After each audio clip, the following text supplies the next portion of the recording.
Instead of going anywhere else, she chooses to go in Momo. That's okay. We'll let them have that one. And then she gets in there, and there's this shadow effect that our Annabelle light does. There's this creepy shadow thing that she does, and then she comes out of the shadow. It was nice. It was amazing, and that's exactly where everything ended for me.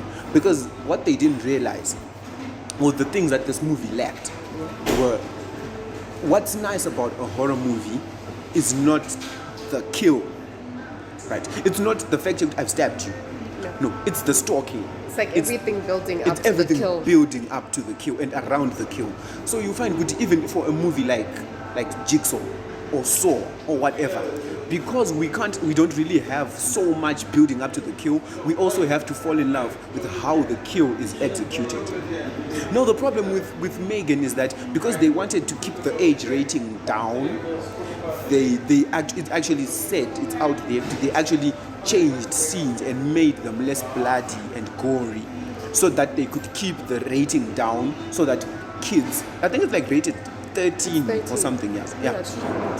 So you find they wanted to sacrifice that so that they can have children coming into the cinema to watch this movie, but that's where they went wrong, because they were building up M3GAN so nicely, and then all of a sudden, boom, the kill was unimaginative, because one, it's not bloody, it's not gory, it's not an enjoyable kill in itself, and everything that is leading up to it, it feels abrupt. Like, it did not feel like it was a point in the movie where she should just start cold-bloodedly and mercilessly killing.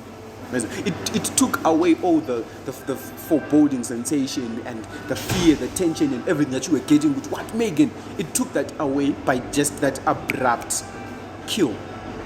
So you find Guti, even the corridor scene, where she kills that dude. That with the dancing? With the dancing. Yeah. It felt, I was disturbed, because it felt very uninspired.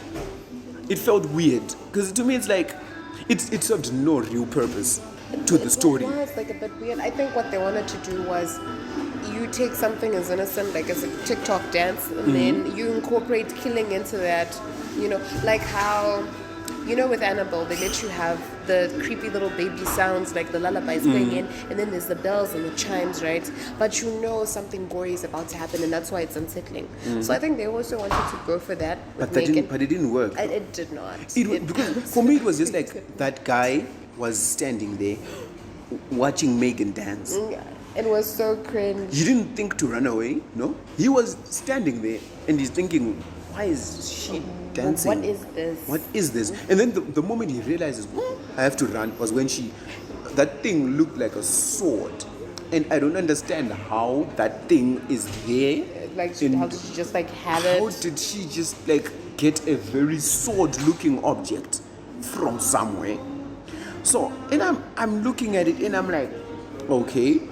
And on top of that, all the kills are not graphic enough. They're not. They're not inspired. It's just, I'll stab you, then I'll stab you while you hold the knife, and then with the old lady in the cabin, she was killed by water.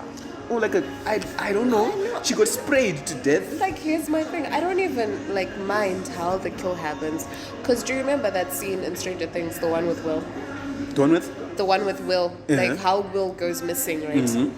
Isn't Will first runs into the house, and then the lights start going like crazy, right? Yeah. And he's like, okay, I'm going to leave the house, I'm going to run to the shack, and I'm going to get a gun, right? And there's the lights, and there's the music, and something is following him, because Will's running, and something's behind him, and we're the camera, and we're following him, so, it's scary. And there's the music, and Will gets the gun, and he's ready to shoot, but it doesn't work. Yeah. That's my kind of scary, that you don't have someone standing there. They make all the best effort, but it's still pointless. I run, I go to the shack, I go to the house, I get a gun, and I still just disappear.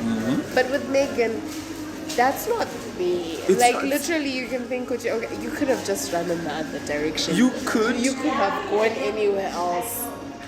Because the assistant with the Asian dude hated the boss, and to me it's like when the boss was close the door of the elevator, I thought the guy was just going to close the door exactly. and go. but zvekuzoti unombochila wozovhara, then this guy opens the... So I'm like the whole time yanga shaka dance Yeah. Because the dance, it wasn't as unsettling as I would have. It was actually like quite cringe. It was quite cringe, like mama videos there unaona hama yako hapa TikTok. Yes, just like I don't know, when was that a TikTok dance? I feel like it was. I think beginning of time it was. I did that once. I just sucked so bad I didn't make a TikTok and post it. Just kind of like slightly scooch. Oh. Yeah. Oh, really? Yeah. You scooch on me. It's fine. I wanted to leave, but like. And then M3GAN gets asked by the child, did you kill the boy? And then M3GAN is like, there are times in your life when you have to realize you have to do everything to protect yourself. What?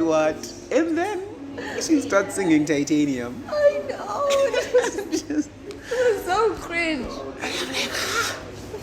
What? I wanted to cry. I didn't understand what the purpose of that scene was. Was it a comfort thing? Because is it a lullaby?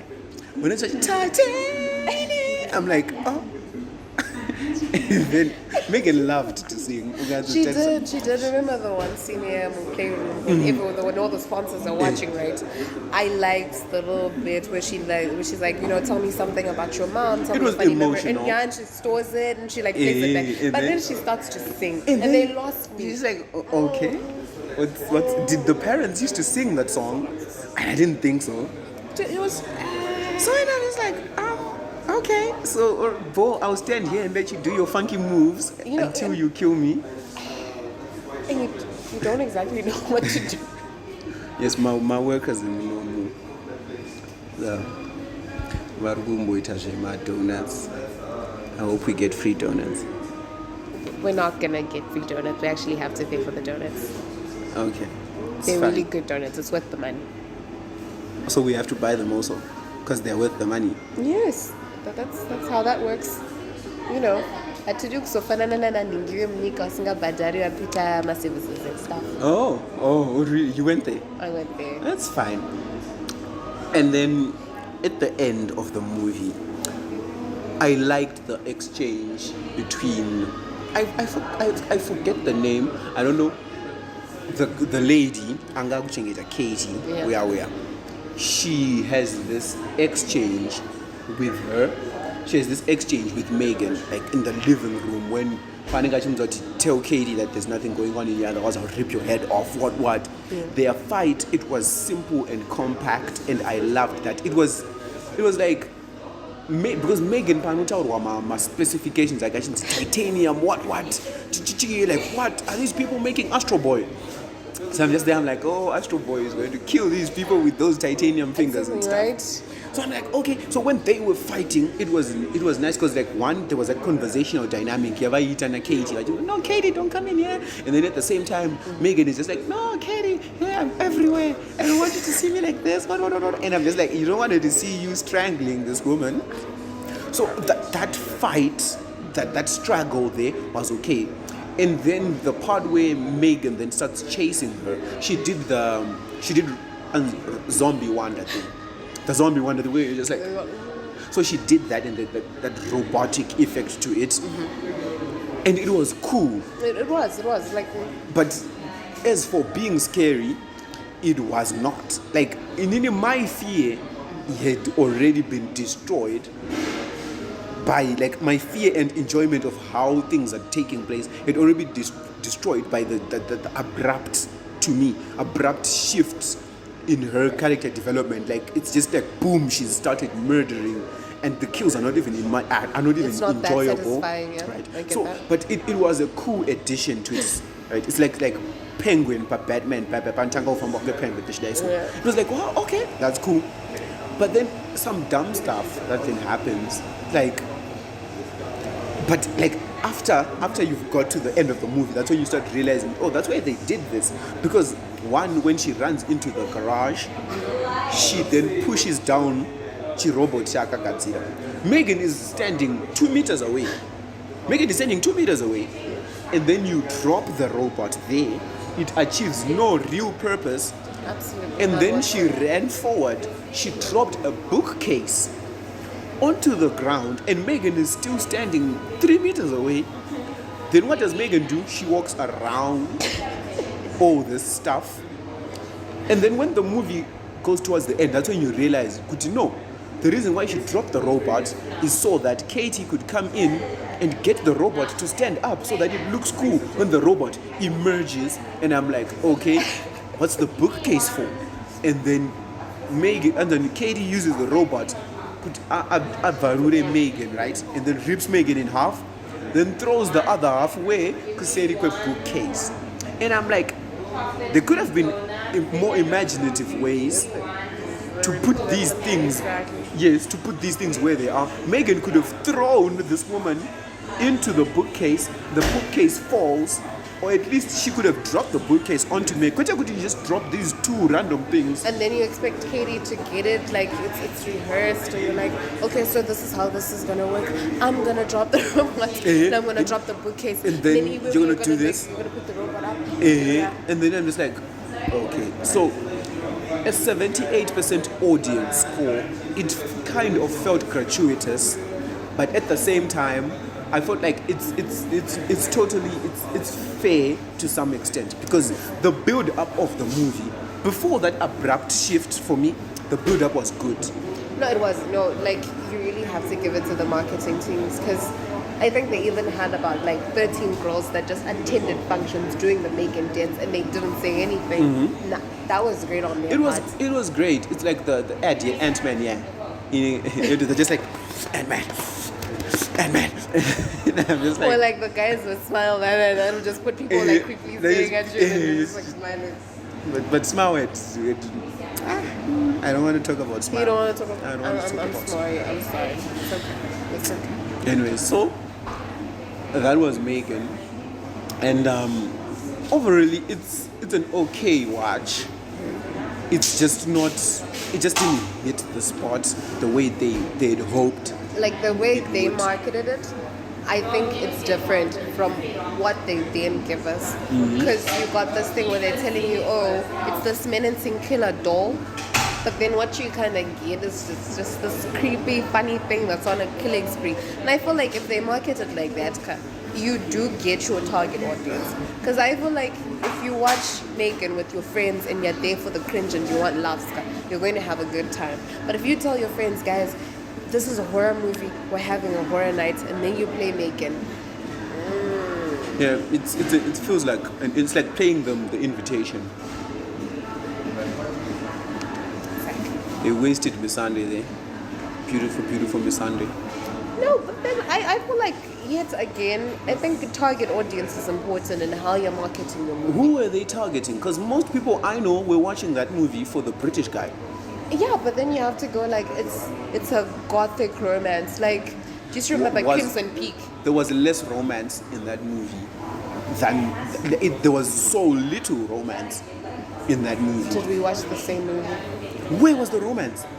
Between the two, man. The tension. What? Here we go. Anyways, it's we'll come back to this when we talk about my movies, Valentine's Day, yeah. and we want to talk about the place of sex scenes in a romance movie. Can you have a good romance movie without a sex scene? Yes, but also we're going to indulge you.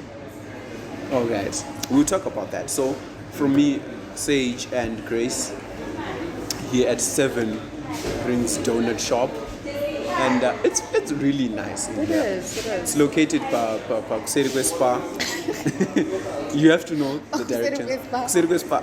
Spa 5. No, Spa is like right. It's beside the spa. Oh, it's beside the spa. Oh my god. Beside the spa, 5 Avenue Shops, Panyu Mall, Iripo. It's a nice environment. It's just a chill place. They sell donuts. They make you hot beverages. And also smoothies. And they make smoothies. Yeah, they do. Like really Buying. great ones. Oh, I'm getting this. And they fruits. For the smoothies. Stage. For the. Yeah. I thought you were just buying fruits. Oh, wow. All right. That's cool. So that was a review for M3GAN, and that's how we do, and that's been keeping it real. What? Don't you say Thug like thanks Life. for watching? Thug Life. Thanks for. Oh yes, thank you for watching. You know, because what do you mean thug life? Thug Life, yeah. For Live what? a life of a thug, Oh my nigga. God. Till the day I Thug die. Please, no.